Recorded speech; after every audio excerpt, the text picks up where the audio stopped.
Hello everyone. Uh, on the first day of our semester 4 presentation, I'm going to deal with the topic ecofeminism in the myth of Mansa Devi in Amitav Ghosh, Gun Island. This is my academic information. Uh, these are some points which I'm going to deal in my presentation. First, author's introduction.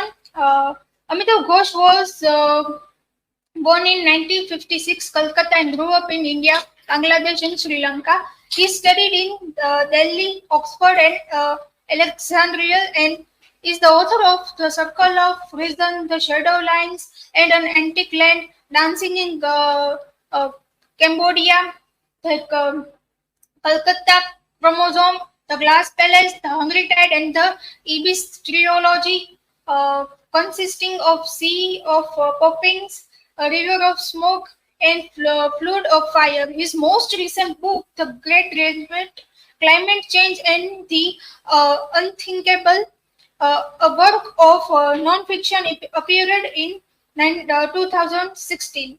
In 2077, he was awarded the Padma Shri. In 2010, he was a joint winner along with Margaret Atwood of a Dan David Prize. In 2011, he was awarded the Grand Prix of the Blue Metropolis Festival in Montreal. In 2018, the Gnanpith Award, India's highest literary honor, was conferred on Amitav Ghosh. He was the first English language writer to receive the award.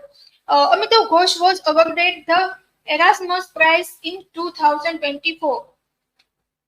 Uh, about the novel from original text, Amitav Ghosh Gun Island is a story which inspire from mythical story of Mansa Devi. And in this novel, Amitav Ghosh tells the story of Ding, who is a rare book seller, and he undertakes his journey. In that journey, he faces many troubles regarding his past as well as climate change. Uh, on a visit to his birthplace, Kolkata, Brooklyn, best dealer in a rare books find his life becoming entangled with an ancient legend about the goddess of Boslet Mansa Devi. While visiting the temple, deep within the vast mangrove forest of Bengal, he was disturbing encounter with the most feared and revered of Indian snakes, king cobra. This is followed by a series of increasingly uncanny episodes that seem to dissolve the borders of the human and non-human. People with a diverse cast of characters and set in places that ranges from the Sundarbans to Los Angeles and Venice. This is a story about a world in which creatures and beings of every kind have been torn loose from their accused homes by the catastrophic process of displacement that are now unfolding across the earth at and ever increasing place. It is the story about a man whose faith in the world is restored by two remarkable women. First, we have to understand what is eco-criticism. The eco-criticism is the movement which connect ecology and feminism. Eco-criticism emerged as a literary movement during the early 1970s. Eco-criticism refers to feminist theory and activism informed by ecology. Eco-criticism, ecofeminism is a concern with connection between the domination of woman and the domination of nature. Rosemary Redford Ruther, who is an ecologist theologian, features the interplay of feminism and ecology in her definition of ecofeminism. She states that ecofeminism brings together those two exploration of ecology and feminism in their full or deep forms, and explore how male domination of woman and domination of nature are interconnected, both in cultural ideology and in social construction. On other side, the other ecofeminist, Janice Buckland, she sees ecofeminism as a logical conclusion of feminism that theorizes the interrelation among self, society, and nature. Uh, Ecofeminism in the myth of Mansa Devi in Gun Island. In Gun Island, Amitav Ghosh inspired the myth of Mansa Devi. In that myth, the man run away because he fear of Mansa Devi. In that myth, Mansa Devi is a symbol of power and and feminism. Amitav Ghosh's last novel, Gun Island, is a modern day parable woven around the legend of the snake goddess Mansa. It is a story of travel and migration last with myth and folk tales, and depicts the crisis of climate change. In that myth, the people try to find the mythical place, and and sea animals are suffering from climate change and capitalism. In the legend, Mansa Devi represents the natural world or ecological concern. Being a goddess, she is also the embodiment of Mother Nature. So, the destruction of natural resources by human beings with profit-making motives are against the interest of the goddess. Like the original myth of Chand Sodagar, the gun merchant, thought himself rich and clever enough not to defer to the goddess of snakes. To establish her rule, Monosha Devi, which is the another name of Mansa Devi, needed the homage of both humans and animals. She had to plead the casual and pursued him to let him do her bidding. In order to run away from the persecution of the goddess Mansa Devi, patron of snakes and all venomous creatures, he had to travel across lands and oceans and encounter endless troubles. Amitav Ghosh reinforced the myth of Mansa Devi through the shrines architecture built in the 17th century around the same period as the Little Ice Age. He traces the path of the merchant in hot pursuits through its symbols of friezes and panels. The physical appearance of the king cobra established the connection between the myth and belief systems. The king cobra loves Ding but does not attack him, as if in acknowledgement of his unthreatening intervention into its domain. But it attacks Tipu as it feels threatened. Tipu pays a price for his pride and insensibility. Uh, Rafi grandfather noted in the Gun Island, if a cobra puts something in you, you can never be rid of it. In other words, once nature is harmed, there is no reversing it. Her bleeding presence will forever haunt. In Tipu, Mansa Devi has now got a medium where she can make her presence felt. Um, Reminding man of the folly of his actions and their irreversible consequences. The role of Mansa Devi as an eco-feminist protector and avenger gets emphasized here. Here is the myth of Mansa Devi emphasized, where Then who travel his birthplace, Sundarban, where he encountered with where he encountered with the snake, king cobra. That snake does not harm him, but he harmed Tipu because snake feels threatened in front of Tipu. The myth of Mansa Devi is an ecofeminist challenge against the corporate patriarchal system.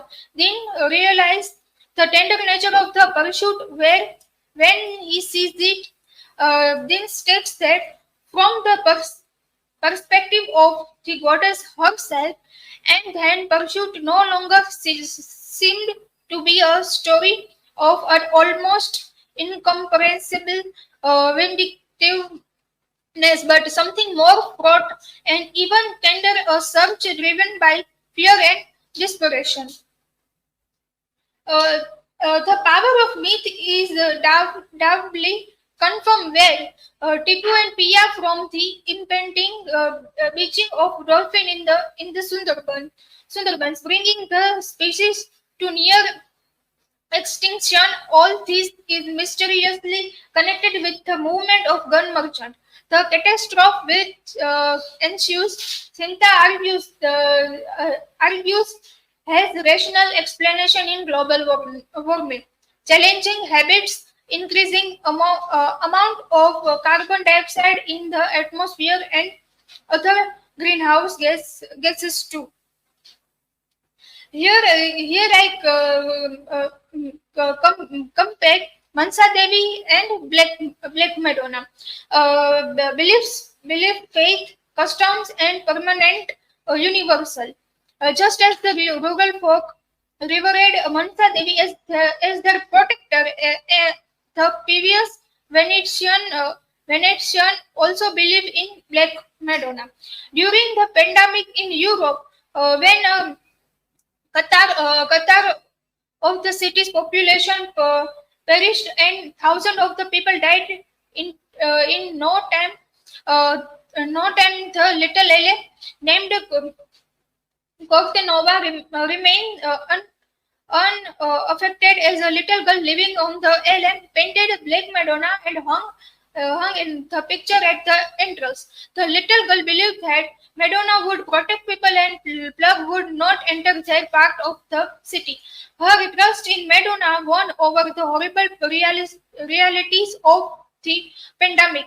Madonna protected the people who trusted her, just like a goddess Madonna, who also saved her children during the natural calamity. Like goddess Mansa, Madonna also acts as a mediator. Both of the deities from two different cultures stands between the people and the earth with their blessing and furies. Interesting enough is the fact that the image of Black Madonna of last Lord, carved in the Byzantine style, evoke connection of the SM or the Minon goddess of snakes. Uh, uh, in this way, goddess Mansa and Madonna has their myth have some some similarities. Deconstructed myth of Mansa Devi, the myth that steers the narrative of Gun Island, is based on the popular folk legend and pertain to the wrath of Mansa Devi. Ghosh uses history as a way to develop the mythical narratives and exploratory journey of protagonist Dil. Um, there are two important components of natural force: wind and the most powerful and dangerous species, snake. Dean states that I learned that massive wildfire had been raging around Los Angeles for several days. Thousands of across of acres of land had been uh, incinerated, and tens of thousands people had been moved to safety. There is a myth that Mansa Devi sends scorching winds for gunmen and captain and the dry wind burns their houses. There is another reconstruction of mythical development that Devi burns their houses, which is very fantastical and fictional aspect. Actually, this is not the true. Climate change is the responsible for dryness and massive fire. Those dried seasons increase moisture strains in vegetation and therefore have caused forest more susceptible to serve fire. The myth blames that the unfortunate traveler is the cause of fire. It is reconstructed here that not Mansadev but climate change is the main reason for all those destruction. Conclusion: Ghosts present the cult of Mansa, who survive as a fighting spirit and commanding authority of feminine spirit and energy. She is the relentless ecofeminist who pursues the merchant tirelessly and clearest him out of any corner of the globe. He chooses to hide from her wealth. Mansa's power has sharp, vindictive edge. Her proves subject patriarchal concern, and she brings the ecofeminism strength of courage and compassion of patience and endurance of optimism and opportunity.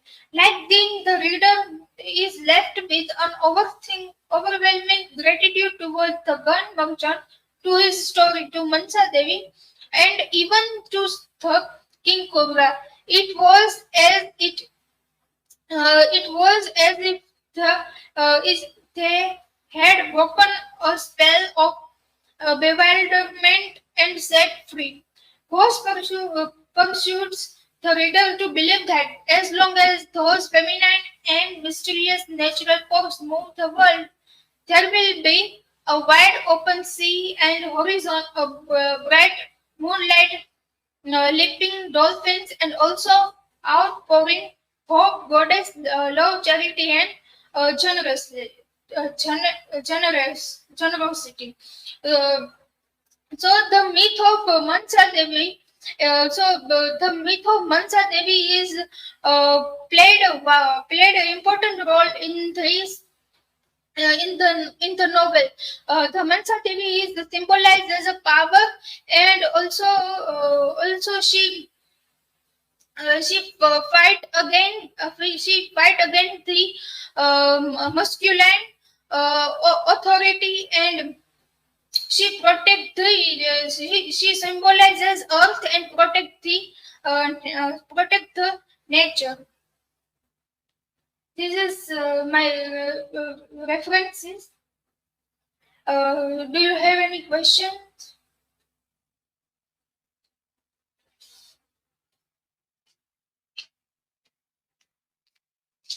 Hina, my question is that how does the portrait of Mansa Devi challenge the traditional gender roles?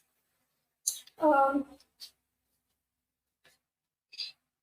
in the novel, Amitav Ghosh inspire the mythical story of snake goddess Mansa Devi.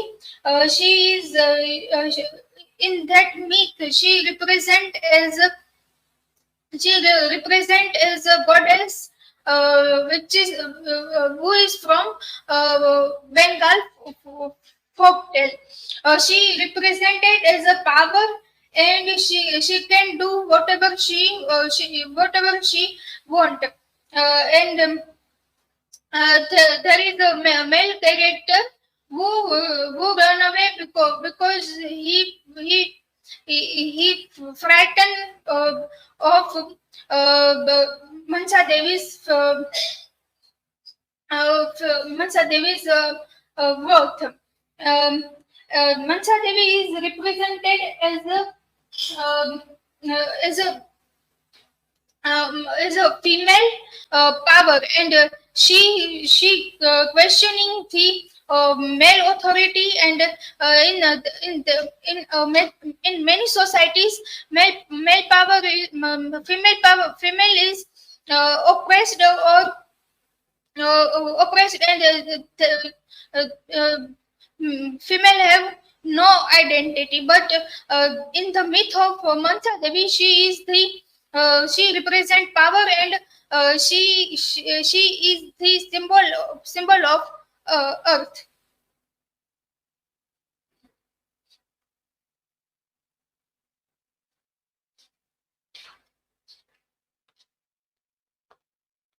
Hina, my question for you is that, according to you, how does the depiction of Mansa Devi align with modern ecofeminist movements? Uh, there is one